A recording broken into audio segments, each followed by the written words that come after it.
morning. Shruti Sharma? Yes. Yes, please take a seat. So, Shruti, tell the panel about yourself, your academic qualifications, your work experience, if any, and your main hobbies, very briefly. Okay, sir. So my name is Shruti Sharma. I have been a student of history. I was born in Bijnor, educated in New Delhi.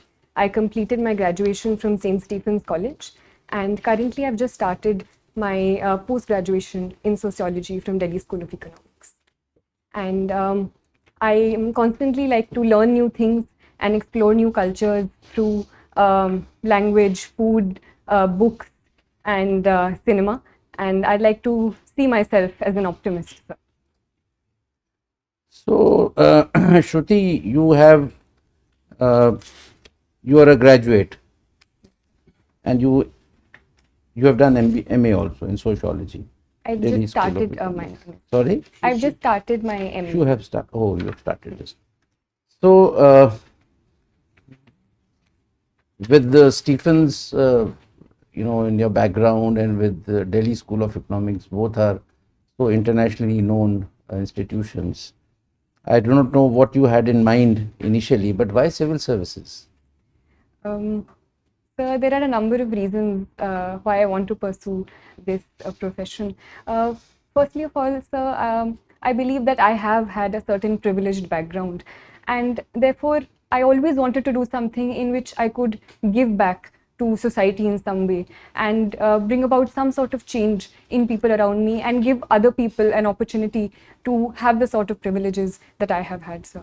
Secondly, I believe, sir, that on a personal level, I believe the diversity and the scope that these services provide can be an avenue for great personal growth and an avenue for learning a lot, which it would provide me, sir. Okay. So, Shruti, you are from Delhi. Now, how the safety of women, the perception about safety of women, has changed over the last, say, about 10 years, ever since Nirbhaya happened? Yes, sir. So the Nirbhaya incident was a turning point in terms of the global discussion that happened around Delhi regarding women's safety. So, in a sense, it was the turning point, and a very bad incident set the precedent for a lot of good steps that were taken post that time period. So, a number of steps have been taken since that time period by the union government and the Delhi government in that regard, ranging from the Nirbhaya Fund to certain steps by the Delhi government to increase CCTV coverage and reduce dark spaces, to also increasing scope for better mobility for women, be it in the space of women marshals in the buses at that point. So I think a certain progress has taken since that time period. Shruti, have you heard of matter going on, Hindu minority status? Yes, sir. So I just recently What is read the in the issue, news. if you can just throw some light? So, in the limited knowledge that I have currently, sir, about the topic, it is about the authority of the state versus the center in deciding the status of minorities with respect to religion. So there have been certain cases, as far as I recall, sir, such as the TMA Pai case, which talked about whether the minority status can be decided on a state level in terms of religious minorities, or it can only be decided in terms of the central government. So I think that is the issue. No, but this is primarily related to Hindus being given minority status in those states where they are in minority. Presently, even if suppose in the case of, say, Punjab or JNK, right, Yes. where Hindus are in minority, but the actual minority status is given to those who are in majority. So a PIL is in Supreme Court. Yes, sir. The center has asked Supreme Court to consider this, that we would like to give minority status to Hindus in those states which I have mentioned. Now, since I have already given you an idea, what are your views about it? So the Constitution of India does protect the status of minorities in India as a whole. And so I believe if for certain purposes and for certain positive reasons, the Supreme Court does decide to give minority status in a particular state to reduce atrocities against certain sections within the state, it can be a positive move. Viren sir?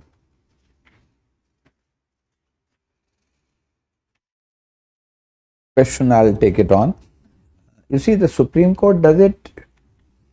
Supreme Court in no way is in a position to stop atrocities. It will only adjudicate a matter in view of the constitutional scheme. What does the Constitution provide?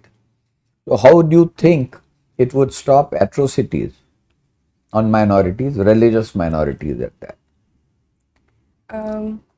So if it can provide in the future a certain safeguards that the minority status can provide and certain special steps that can be taken for minorities in a particular state. Can you give any example when Supreme Court has provided safeguards, laid down safeguards?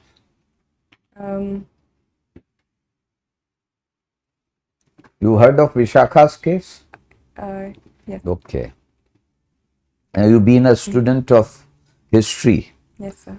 Who do you think, whom would you rate as a foremost historian of the later Mughals period? So I would say the period after the so-called fall of the Mughals or the decline of the Mughals, so post Aurangzeb, so would possibly be regarded So you as the think later Mughals. Beyond Aurangzeb are the later Mughals? Yes, sir. So which are not considered so high and mighty in the course of their achievements. Okay. Recently, there has been a talk. Certain people feel that there is a need to review and rewrite India's history. What is your take on that? So I personally believe that the writing and rewriting of history has been a continuous part and parcel of history since time and forever. And I believe rewriting of history is always a positive step. But at the same time, I believe this rewriting should be based on certain facts that history recognizes and the range of sources that history as a discipline recognizes. So if the rewriting is done in that regard, it can only lead to more positive debate and discussion in the long term. What do you understand by Warsaw Pact? So the Warsaw Pact was a pact signed in 1955 in the context of the Cold War, led by the Soviet Union. It was a security pact formed in the context of the formation of the NATO and an opposition to the NATO, sir. I have another question from history, on history. Yes. What was Standstill Agreement? Sir, I can't recollect at this point. Okay. In your resume, I found that you took part in parliamentary debates. Now, how are the at school or college level debates different than parliamentary debates? Sir, in college there are a number of formats of debate we participated in, ranging from parliamentary debate to conventional debating to turncoat style of debating, and there were a lot of variations there. The structure of the debate is a 3-on-3 format. So while certain positions were the same, such as opposition, leader of opposition, there was a whip speech as well. But I believe the parliamentary debates at school were on a particular topic. They were more structured and within a certain time limit, sir. As compared to parliamentary debates in the parliament, I do feel that sometimes they are quite long and are not in a point-to-point format as we discussed in school and college. One of your pastime or hobby is exploring word cinema. Now, what is exploring word cinema? What does it involve? How do you explore it? So, the reason I chose the word explore is because I am no authority on world cinema, and I like to see and look at movies as they come to me and as one leads to the other. So, ranging from Iranian cinema to cinema of Hong Kong. You are not a student of languages. So other than Hindi and English, what language do you know? Sir, I have tried to learn reading and writing Urdu. So I know the Urdu script. I like to learn a few phrases here and there from my friends who are from different states. So you will explore world cinema from subtitles, is it? Sir, I believe world cinema is more than just dialogue. The very vocabulary of filmmaking and cinema, I believe, does not necessarily need language to convey it. Sir. So I think that is my interest in world cinema. And subtitles, obviously, sir, help me understand the story better. Have you heard the term soft power? Yes, sir. What does it imply? So soft power is usually used in opposition to hard power, where hard power talks about a certain military might. Soft power, on the other hand, is the influence of culture and other aspects in increasing the might or the influence of a certain country or power over other powers. So cinema can also be one example of Any other illustration of soft power in context of India? So India's cultural outreaches, for example, yoga and international and celebration of the International Yoga Day across the world can also be an example of India's soft power. Okay, thank you. Well, Shruti, you are from home district is Bijnor. So tell us something about Bijnor. Sir, Bijnor is a district located in western UP, sir. The river Ganga flows through it, so it is a very fertile state. Sugarcane being one of the major crops of Bijnor, and therefore sugar mills and the sugar industry is also very well developed, with 5 of the most largest sugar mills located here. In terms of historical importance, the place Vidurkoti is associated with Bijnor. There are a number of prominent personalities from Bijnor, ranging from Vishal Bharadwaj in cinema to poets like Dushyant Kumar, to historical figures like Abul Fazl associated with Akbar, sir. So it is truly a very rich. What product has been assigned to Bijnor district as a part of ODOP scheme of government of UP? Sir, woodwork and wooden craft, especially associated with Nagina, is assigned to Bijnor. Okay. So what is this Amrit Mahotsav? We keep hearing about Amrit Mahotsav. What is this Amrit Mahotsav? Now the whole country is celebrating Amrit Yes, sir.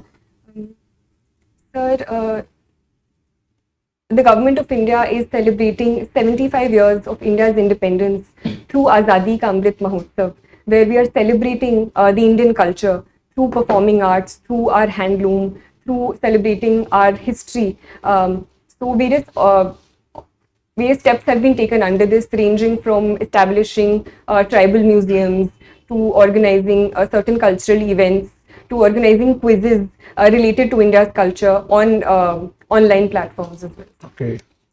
So basically we are celebrating 75th year of India's independence. So even after now 75 years of independence and so much of progress on various fronts, still we have a good number of people who are having severe problem of poverty. As per recent data of Niti Aayog and even the international poverty check, we have, I think the number of course varies around 7% to 12% from different sources. What could be the reason why we have not been able to tackle this problem? So, I believe that a lot of progress has happened since the time period of India's independence, where close to 60 to 70% people were below the poverty line, to currently today, where close to 20% are considered according to the Tendulkar committee report. So a certain progress has taken place and the progress is ongoing, sir. But simply because of the huge challenges associated with such a large country, with such a huge population, and the over-dependence on agriculture to a certain context, I believe has been responsible. But government steps are ongoing to reducing these hurdles by taking steps in the realm of industry, in the tertiary sector and other spaces. What is the current size of Indian economy in US dollars terms, approximately? I can't recollect the exact. Okay. So we have set a target of 5 trillion US dollars economy by 2024-25. Currently we are at around 3 plus. Do you think we'll be able to go somewhere nearby by that time? Is there any, what measure do you think can Government of India take to really give a big boost to our growth? Yes, sir. So I do believe that I am an optimist. So I would say that we can surely reach this level. Certain obstacles are there, especially in context of the COVID pandemic and certain repercussions of the COVID pandemic, which have been on the global economy as a whole. But personally, sir, and as per the Niti Aayog report as well, infrastructure is one area where we do need to spend a lot of money in. So the Niti Aayog has said that $4.5 trillion dollars should be spent in infrastructure creation till 2030. So that is one area we need to work on and are working on. Secondly, sir, is the area of industry and manufacturing, which the government has also given a lot of importance to, especially the PLI schemes and Assemble in India programs, which we are encouraging. MSME is also one sector in the manufacturing sector. Through various Mudra schemes, we are pushing forward.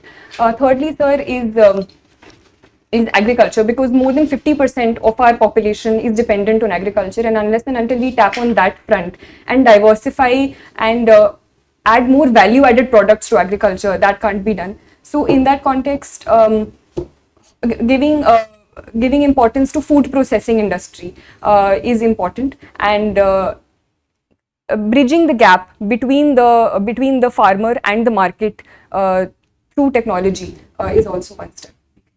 So what is the scheme for basically promoting this food processing industry launched by the Government of India? So there is this scheme, I can't recollect the name, but it PM KSY. Pradhan Mantri Kisan Sampada Yojana. So in your opinion, which is the very significant public policy initiative in the last couple of years by Government of India, which has done really, in your opinion, has done really well? Sir, I think in the light of the COVID pandemic, the PM Ayushman Bharat Yojana has been very instrumental in expanding the public health infrastructure across the country and providing affordable healthcare to most sections of the population. So in your hobbies, you have mentioned practicing yoga. So you do it every day, or? Sir, I try to. Okay. So recently one very important development has taken place with respect to traditional medicine. Are you aware? Last 1 week only, and quite something to do with WHO, the traditional medicines. I'm sorry, sir. Because we are establishing the first WHO center on traditional medicine. It has been approved. Okay. So now, as civil servant, what do you think that you will be, with your knowledge, with your experience, with your education, how do you think you will be fitting into that view of civil servant? Sir, as per my background, I feel that my background in history can help me understand present social realities in a more wholesome way, and therefore solve them using that background of history and the social sciences, sir. So firstly that. Secondly, sir, I believe I think I do have an ethic of dedication towards my work and personalized work ethic, where I'm able to stick to deadlines and perform work in an organized manner. So that I think can help me, sir. Thirdly, I believe, sir, that I like to work in teams, and I have good interpersonal relationships with people around me, and I have been told so. So that also I think can be an asset. So have you any experience of working in a team in your college or university days? Yes, sir. I was in school. I was in the student executive, and I was appointed as the secretary of cultural affairs. Okay. So we organized all school events and participated in and organized all the events during the entire school year.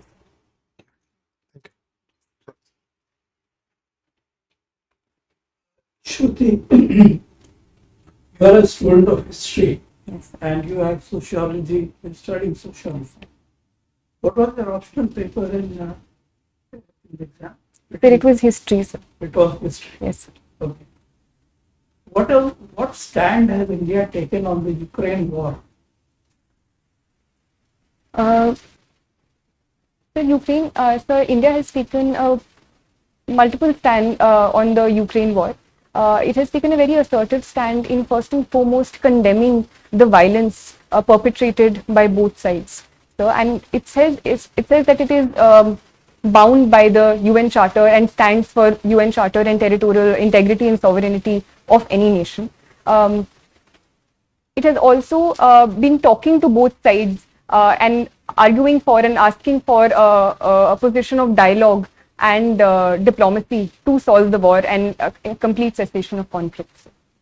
What is India's voting record in the UN Security Council and General Assembly? Sir, I'm sorry, sir. In the context of the Ukraine war, On Ukraine. so India has abstained from any resolutions by either of the two sides condemning the other. Sir. Is abstaining meaningful or does it mean that doesn't mean anything? Sir, in the context of India, I think it is a meaningful stand and it helps India maintain its strategic autonomy on the issue and upholding its national interest in both cases, at the same time providing itself an avenue for talking to both sides simultaneously and not antagonizing any of them. Do you think India's relations with Russia, global relations with Russia are also a factor in this decision? Abstaining?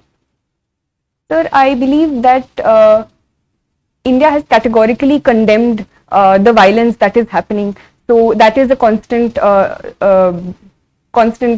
thing which has led to this decision. But at the same time, it has also abstained in the context of making sure that it does not antagonize both sides and at the same time maintains its strategic interests. So. Why is the US so keen to expand NATO to include Ukraine? Why? So, in my limited understanding, I would say simply in terms of the conflict with Russia and the antagonism with Russia and USA has been on since the Cold War, and simply in terms of increasing its sphere of influence and is something that the US has in mind, especially after the Crimea annexation in 2014 as well. What did Biden say in his speech in Poland? He came out with the real intention to, what was his real intention in extending NATO, including Ukraine? Sir, I'm not aware about this exact He said statement. we want to change the regime in North. Okay. It's a regime change. Okay. And Russia is the real time. Okay, second question. You must have read about the partition of India. Yes, sir. In your view, who was responsible for partition of India? Because different people are saying different things. Some are saying Jinnah was responsible. Some of our own stalwarts are saying Nehru and Patel were responsible.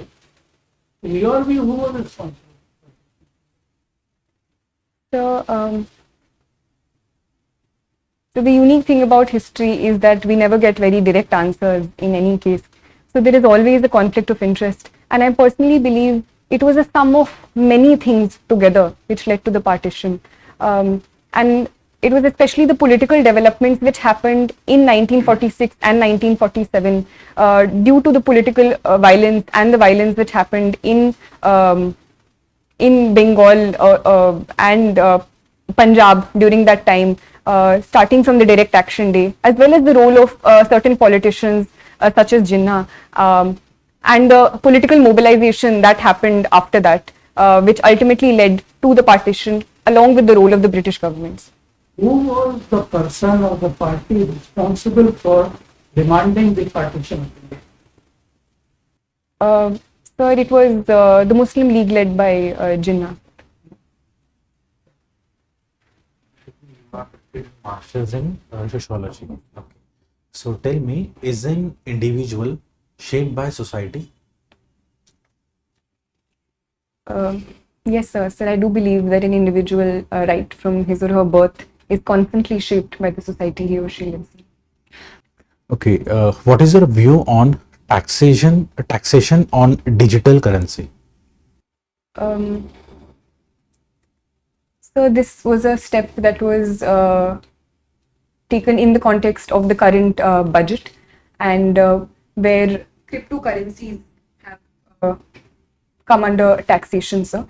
Sir, I think it is a good step in terms of bringing into ambit and increasing a source of revenue for the state for a reality that is increasing around the world, and so it is an area which was not under the ambit of state taxation. So I think it is a positive step that this area has been brought under taxation. Okay. You do not seem to be very keen on joining police services. Any particular reason? Sir, I would like to join any services where I have been provided an opportunity, sir. But since I was provided these options, as compared to the other services above it, I personally feel that I am temperamentally more suited for the other services, and I've talked to other friends, and it also involves arms training, and that I would personally be less comfortable with, but I would be overjoyed if I get to perform in the services, and I would do it to the best of my abilities. Thank you. I pass on to Chairman, sir.